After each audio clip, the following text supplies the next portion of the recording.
All right. So it's a quick update on Tesla. You have to unmute. Program. Oh. So people. Hold on one sec. All right. Oh wait, Yeah. mute. Hello. Yeah. All right. So I'm sure people have been reading about the auto loan bailout and all that sort of stuff. So it's kind of a travesty at what's going on. Although I don't think it's going to last too long into the Obama administration. There was a $25 billion loan program that Congress approved to fund development of energy-efficient vehicles, essentially to wean ourselves off oil.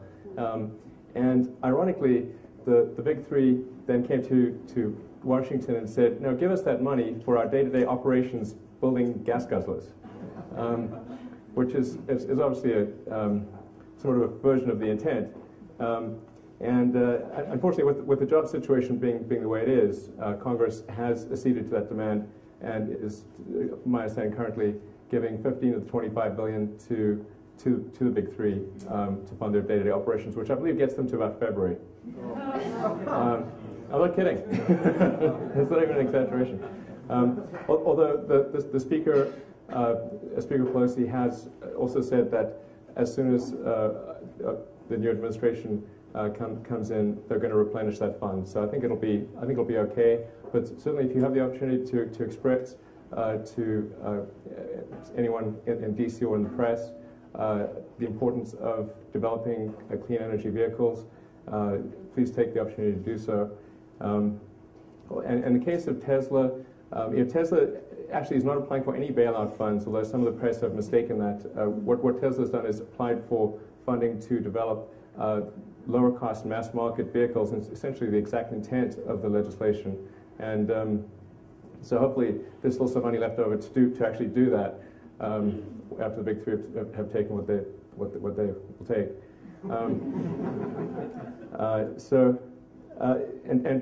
The Tesla Roadster, I think a lot of people are familiar with that. That's the two-seater sports car. In fact, my car, which is production unit 1, is parked outside. See if anyone's curious to see it.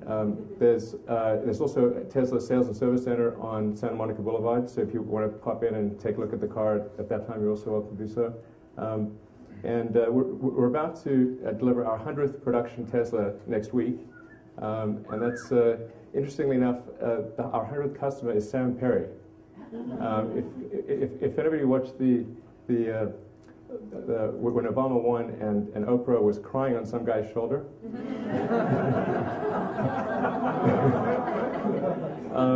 that same guy's our 100th customer. So it's a bit like Zelig. I mean, he's sort of everywhere. So anyway, he's a really great guy and lives in the Bay Area. He's going to take delivery of his car on Tuesday. So I'm going to hand him the keys personally and thank him for being a customer. So. There's an important point about Tesla, which is whenever somebody buys the Tesla Roadster, even though it's a $100,000, $109,000 sports car, and it's kind of a fancy sports car, every penny that Tesla makes goes into development of lower-cost mass-market vehicles. So the company doesn't issue any dividends, nor will it ever. My salary is minimum wage. So I'm a volunteer, basically. It's just an important point because sometimes people think, well, gee, what's the point of making these expensive cars, which are sort of toys for rich people? How's that really helping the environment? The important point to bear in mind is that when you have new technology, it takes time to optimize that technology. If you think back to the early days of cell phones or laptops or pretty much anything new, it's expensive in the early days because the first job with a new technology is you've got to make it work. And then you make it in small volume, you sell those cars. But the critical point is that you can't get to the low-cost cars unless you start with the expensive cars. And that's a point that's sometimes lost. Anyway, that's enough on Tesla. I'll jump into the space stuff. And I'll kick it off with our last flight video. Fuel turned off, actuator set. You got it.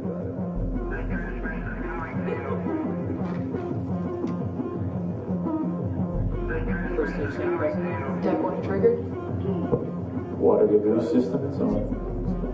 So this is actually on a remote tropical island. We launched our small rocket, the Falcon 1, from an island in the Kwajalein Atoll. So it feels a bit nefarious to be launching rockets from remote tropical islands. Yeah, I feel a bit like a Bond villain. In this case, it's basically just a dummy satellite. So this was basically the test flight to get to orbit. So this is actually our fourth flight. So the flights 2 and 3 made it to space, but they didn't make it all the way to orbit. And it's actually a lot harder to get to orbit than it is to get to space. You can get to space just by going up to Mach 3, but to get to orbit, you have to have a minimum of Mach 25. And that doesn't actually explain the full difficulty because the energy scales with the square of the velocity. So getting to space, 9 units of energy. Getting to orbit, 625 units of energy. It's about 70 times harder to get to orbit than to get to space. And that's why there's only been about half a dozen countries in the world that have actually reached orbit. So this is actually the first completely privately developed rocket to reach orbit. And also the first privately developed liquid fuel rocket to reach orbit. This is the Falcon 1.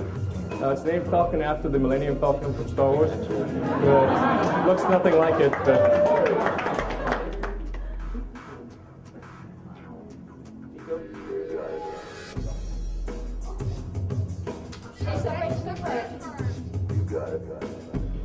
So the music in the background is a high roller from the Crystal Method. Running separation control. I have a question. How do you pick up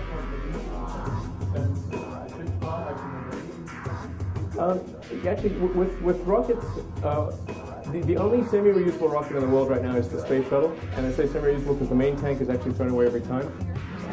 So typically, well really, almost in all cases, rockets are not recovered. They basically re-enter and kind of either burn up or crash into the ocean or sink to the bottom, type of thing. Now with Falcon 1, our intent is to recover the first stage, which unfortunately we weren't able to do in this flight. The telemetry coming down showed that it didn't have enough thermal protection, so it actually ended up burning up. We need to increase the thermal protection. The fuel is high purity kerosene, so it's like sort of a very clean form of jet fuel, basically, with no sulfur content. It's not the greenest thing in the world, but we do buy lots of carbon offsets. So.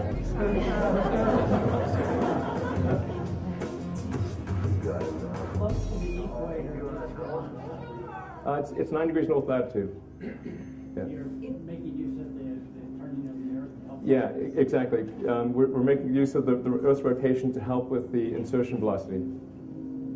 Couldn't you actually go out? Wouldn't it be easier to go into space and then come taxi back into orbit? Well, the only way to go up and stay up is to reach orbit. The gravity is actually almost the same force at, say, 200 miles above Earth's surface as it is on the surface of the Earth. The only reason people seem to be sort of floating around, but actually what's happening is they're zooming around the Earth super fast, and the outward acceleration is equal to the inward acceleration of gravity. And so when that's neutralized, you have what appears to be zero gravity, but you're actually just sort of falling around the Earth. Do you run into space junk with all the junk out there? Do you have to navigate through all that? Or? We've not encountered any space junk issue. Although there's been a lot of launches up there, and there have been issues like where the Chinese blow up a satellite and scatter bits all over the place, it's so big up there that the statistical chance of being hit is tiny. But for things which carry people, like the space station and our Dragon spacecraft, they actually have micrometeorite shields, so they can take a high impact, which is essentially a high-speed bullet coming at it. I know this is a pretty big picture, but what's the bigger picture that this fits into? The bigger picture. Very good question. So the reason I started SpaceX was because the cost and reliability of getting to orbit and beyond is not really improved since the 60s. In fact, it's gotten worse. And if you look at the trajectory over time, it's not an improving trajectory. If you would extrapolate the cost trajectory, and Steve could affirm that, if you were to extrapolate to the future, you would basically be able to afford no launches at some point, because it was getting more and more expensive. So I started SpaceX to really reverse that trend and make it affordable to get to orbit and beyond. The huge breakthrough that SpaceX aspires to achieve, and this is a very difficult thing, is to make a fully reusable orbital launch vehicle. So with Falcon 1, the first stage is intended to be reusable. With Falcon 9, both stages are intended to be reusable. Now, it's going to take us many launches to figure that out and get the stages back safely and optimize the refurbishment for flight and make sure they're reliable and all that. But that's sort of the big technical breakthrough we're aiming for. And you can imagine in any mode of transport, if you had a reusable vehicle or an expendable vehicle, it would be a night and day difference. I mean, how many people would have driven here if their car was single use? Yeah. Or even, and that applies to any mode of transport: bicycles, horses, planes, really pretty much anything. So we've got this weird situation in space where vehicles can only be used once. In fact, if you want a return journey, you've got to like tow one behind you. So that's what we're aspiring to. It's a tough goal. We're not saying we can achieve it, but we're aspiring to achieve that. And I think we will. But to explain why that's so difficult, when an orbital rocket is after they've really optimized the weight of the rocket and used the most advanced materials, and the engines are incredibly efficient, and you've pushed everything to the maximum, you typically get about 3% of the liftoff weight to orbit. So if you make even a small mistake in the design, if you get 3% off, you've got nothing. And that's for expendable single-use rockets, where they're not trying to make the rocket robust enough to have multiple flights. They're not trying to make it robust enough to re-enter safely. It doesn't have to have heat shields and all that other stuff. So when you add in all those things, if that exceeds 3%, well, you're getting nothing to orbit. So to make it reusable and still deliver a useful payload is extraordinarily difficult, and no one has ever succeeded in doing that. So once you streamline the application, what does that serve for? Right. So I'll get to the why essentially. Sorry. Actually, you're right. I should proceed this with the why and then the how. We're stupid, so it's okay, right? You have to come down to our level and work with it. No, I take things for granted being in the space business. But so I'm a huge believer in the extension of life beyond Earth. So making life multiplanetary, I think is one of the most important things we could do. So then why is that important? Well, how do you say that anything is important? How do you judge importance? Well, if you look at things on an historical time scale, and the further you zoom out, the more the important stuff stays behind and the unimportant stuff, you can't see it anymore. And if you look at the span of life's evolution on Earth, the multi-billion year history of Earth itself, of life on Earth itself, you can really point to about half a dozen major steps on the evolution of life. There's obviously single-celled life, multicellular life, differentiation to plants and animals, life moving from the oceans to land, mammals, consciousness. Those are sort of like the big ones. And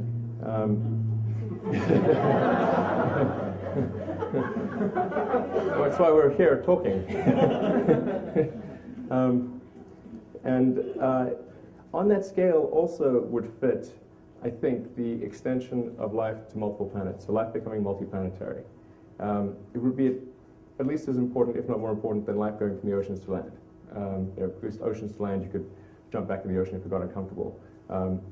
But going to another planet, you've got to go over billions of miles of hostile space and then land and try to create an ecology on a planet that is nothing like the planet that we live on today. Although our current planet may become more like that planet if we're not careful. But that's so if you have something which arguably could fit on the important scale of the evolution of life itself, then it's reasonable to say it's important and should get some of our resources. And then you say, well, what is some of our resources? Well, probably less than what we spend on Medicare and more than what we spend on lipstick. You can sort of bracket it. So we spend a lot on lipstick, by the way, which I think is great. But if you said, well, maybe we should spend 0.25% of our economic product on the extension of life to another planet, making life less planetary, I think that would be like a reasonable number, and that's several tens of billions. So and I think it could be done for that. But a critical element is having that reusable orbital craft. So that's the fundamental breakthrough that's necessary for us to be able to afford to do it at a price that is going to be palatable to the general public. That once we are multi-planetary, we'll look back and think about the kind of fuels that we use to get out there in the first place. It's probably going to look silly. What are your sort of wildest ideas about the fuels that we'll be using down the line? Well, my wildest idea about fuels, I think long term, if we, I suppose, figure out fusion, having a fusion, if you can have a compact fusion reactor, that would be the best energy source, and then you need to sort of shoot something out of the back end, which is basically a high energy ion engine powered by a fusion reactor. I think that's pretty much about as good as you're going to get. I mean, theoretically, from a physics standpoint. Sorry? A gravity sail, maybe a solar sail. Yeah, a solar sail is an option. Now, the sun doesn't have a lot of force, because if you stand outside, you don't feel yourself getting knocked down by the sun. But so you need a big sail in space, and it can work, and it's an option. And particularly, if you had, like, say, a cargo ship going from Earth to Mars, where the time of the journey wasn't that big of a deal, then that could be actually a good option.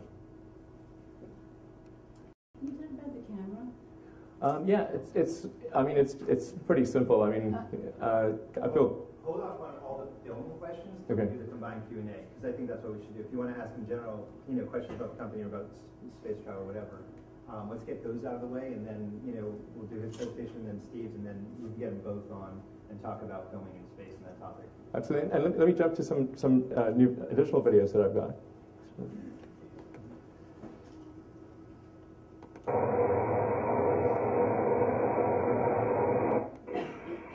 So this is our big rocket, the Falcon 9 that I was talking about, that we aspire to make fully reusable. This is the first stage firing of the Falcon 9. 5, 4, 3, 2, 1. Full 9, yes. Full 9, full duration. Yeah, it's like a few weeks ago. Yeah. So this is almost a million pounds of thrust in vacuum, which is about 4 times the maximum thrust of a 747. And it's pretty much it's Armageddon down there. You don't want to be standing at the base of that test stand. Tell them how tall the test stand is. Give them scale. Sure, the test stand is a couple of hundred feet. Well, the test stand itself is like 130 feet tall, and then there's about a 100-foot tall stage on top of it. So it's like 230 or 240 feet approximately to the top.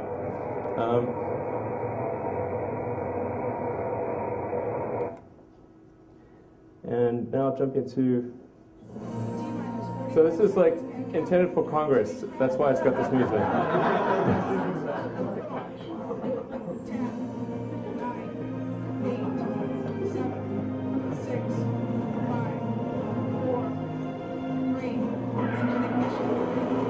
So Falcon 9 will launch from our pad at Cape Canaveral. That's launch pad 40 at Cape Canaveral, which used to house the Titan 4. Now, this is not real, by the way. This is simulation. So the contract SpaceX has right now is to demonstrate cargo transfer to the space station and return of experiments to Earth. And what we're hoping NASA will exercise is an option on that contract to also carry astronauts. I think they will exercise that option fairly soon.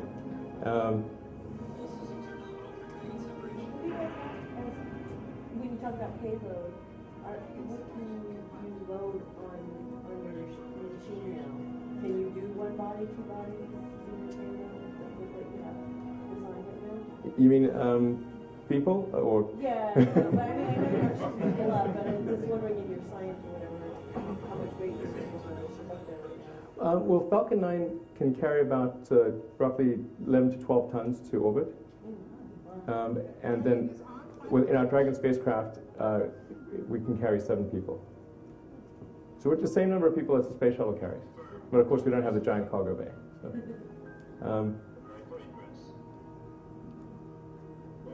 when will that option become valid for NASA to exercise or not? the manned portion? Yeah. It's NASA can exercise it right now. There isn't currently there aren't currently funds appropriated for what's called COTS-D, which COTS is Commercial Orbital Transportation Services, option D, which is manned. But in the stimulus bill that's being crafted, we're hopeful that there will be a portion of the stimulus bill that will include money for COTS-D. How big is your legal team? Like 3 lawyers. SpaceX as a whole is 600 people. Has the legal red tape been daunting, or? There's quite a lot of legal red tape. There's also a lot of regulatory stuff that has to, which isn't done by the lawyers. It's done by the engineers who have to comply with the regulations. Because in order for us to go to the space station, we have to meet the same regulatory requirements that the space shuttle does, or that the Europeans, or actually more than the Russians do. The Russians are they have their own rules. How much did you draw upon the existing or retired NASA engineers? We have actually a lot of people at SpaceX that used to work at NASA or JPL.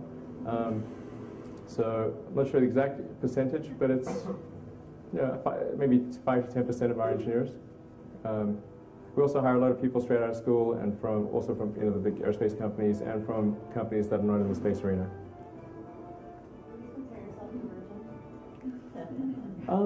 Virgin. Branson's a friend of mine, and I've actually bought a ticket on Virgin Galactic. People often think we're competing, but that's not the case, because Virgin is really just going to space. They're doing suborbital flights. So the energy of the Virgin ship is less than 2% of the energy of our vehicle. What's your opinion on elevators in space? Is that realistic? I always liked Charlie and the Chocolate Factory. I think that's where the idea comes from. I do, yeah. No, basically...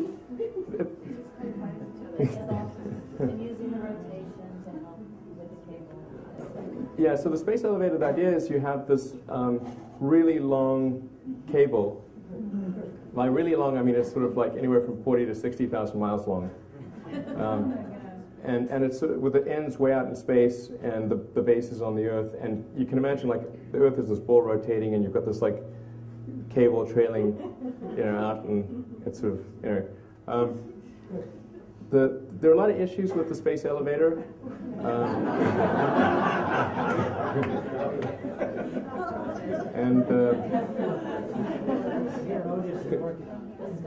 There's a lot of issues, and I mean, this is it also does rely on super strong materials, carbon nanotubes, and until we build, say, a carbon nanotube footbridge, then I think we should not really be thinking too much about building a 60,000-mile elevator. And it's possible that somebody may figure out how to do a space elevator and make it workable at some point in the future, but there's got to be a huge amount of business going to space before that's feasible. And then, of course, you get to the end of the elevator, but then you've got to go somewhere from there. So there's got to be a spacecraft that picks you up at the end of the elevator anyway. So the elevator is just sort of getting you out of that initial portion of gravity well. It's not this century. Are there any fuel options that are greener than the kerosene mix that you're using right now? Well, you could use hydrogen and oxygen. That's not a bad choice. Although typically the energy required to create the hydrogen is more energy than was used to get the kerosene. But in principle, if you were to make hydrogen with solar panels, that would be a greener way to do it. But it's although we, you know, the rocket's pretty big and whatnot, it's actually only got about the kerosene load of an airliner, because 2/3 of the rocket is actually oxidizer. It's liquid oxygen. So it's you know, think of it like it's an airline flight. Do you have any plans to create something that combines your interest in solar energy and collection of solar energy on the rockets and orbits? You mean like space solar power? You know, if there's anyone in the world who should love space solar power, it's me. Yeah. Because I'm chairman and the largest shareholder of a solar company called Solar City, and I have a rocket company. So it's going to be like perfect. That's why I'm asking. Unfortunately, I don't think space solar power makes sense. I wish it did, because that'd be awesome. But you know, even if you assume it costs zero to transport the solar panels to space, when you take into account the equipment that's necessary to convert the energy to, say, microwaves or some other beam-form energy, and then you've got to have equipment on the ground that converts the microwaves back to electricity, just when you take that capital cost into account, you're immediately blown out of the water, and it's not competitive with terrestrial solar power. So there's no point in even thinking about it. How far behind are we from other countries? Is anybody else doing in any place else on the planet what you're doing? With SpaceX, Right. The Chinese have a pretty interesting manned space program. I mean, right now there's really just the Chinese, the Russians, and the U.S. that send people to orbit. And the space shuttle is retiring in 2010. So unless our craft is active, the U.S. will not have the ability to send people to orbit. There is a longer-term program that NASA's got called the Ares-Orion project, which is due to be finished around 2015 or 2016, and that's intended to be part of a system that takes us back to the moon. But for about 5 or 6 years there, unless SpaceX is successful, there will be no American manned space capability. So there'll just be the Russians who are charging us right now. You see, this is really awful. The Russians are charging us over $70 million per seat to go after the shuttle retires. I mean, they got us over a barrel and they're doing us hard. I mean, it's really rough. I mean, we'll spend $500 million per year on the Russians just buying tickets for 6 or 7 astronauts to go to the space station per year. But if we're ready in time, and I think we can be, then that won't happen. Our cost per person, even with assuming no reusability, assuming that every bit of it is expended and no refurbishment or reusability, is about $15 million per person.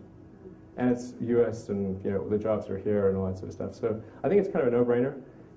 But no-brainers in Washington D.C. don't always. So. Well, what has been the response from Congress?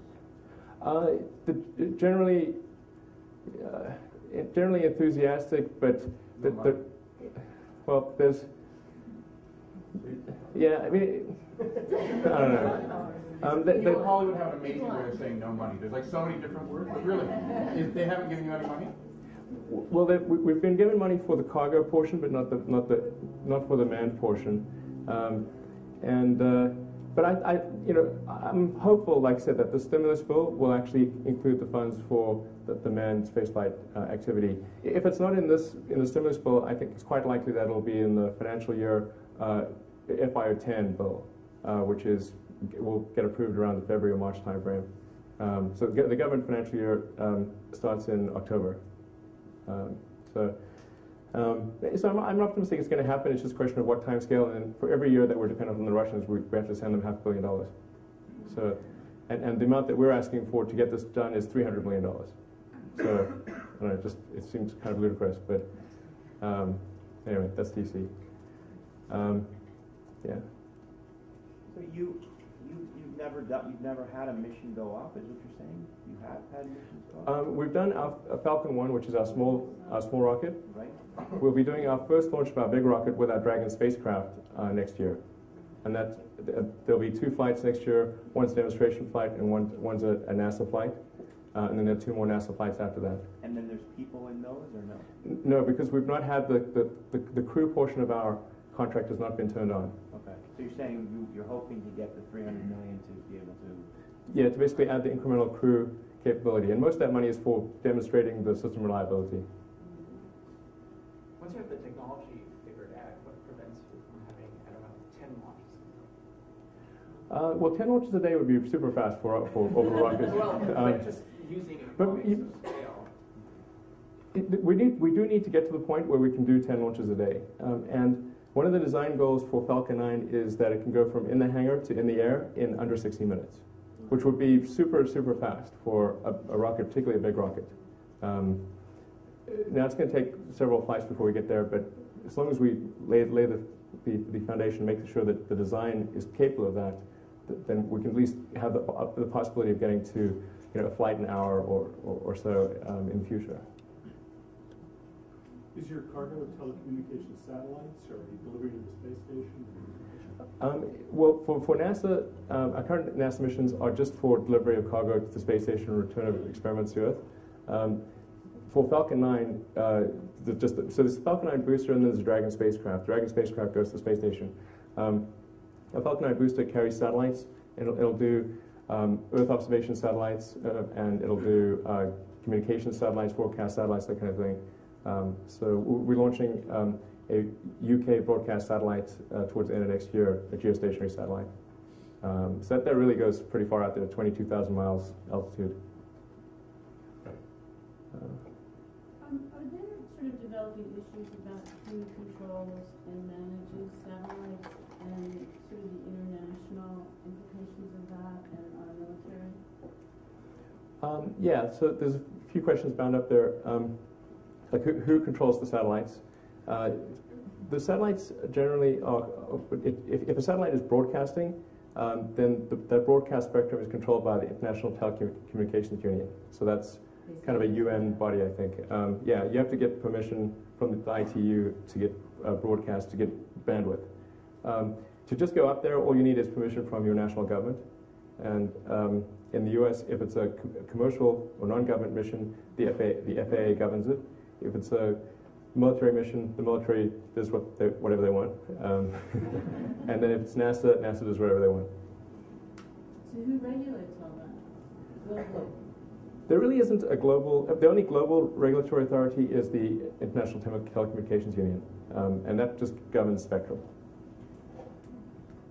How much does it cost just refuel for each separate mission? So if you ever got to 5 to 10 missions, yeah. Like you were saying, how would that cost?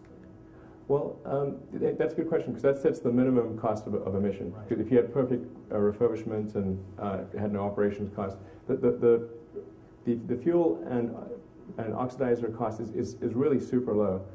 It's for our big rocket, it's only a couple $100,000. For our small rocket, it's about $30,000 or $40,000. So it's, if you just look at the propellant cost, it's very, very cheap. In projecting that into the future, do we just see those costs precipitously going down? I wouldn't say going down, but yeah, I think the cost of kerosene, which is kind of jet fuel, is going to go up over time, but I think it's not going to be a big factor for rocket launch costs. And the cost of liquid oxygen is just really the cost of electricity, because you can just compress and liquefy air.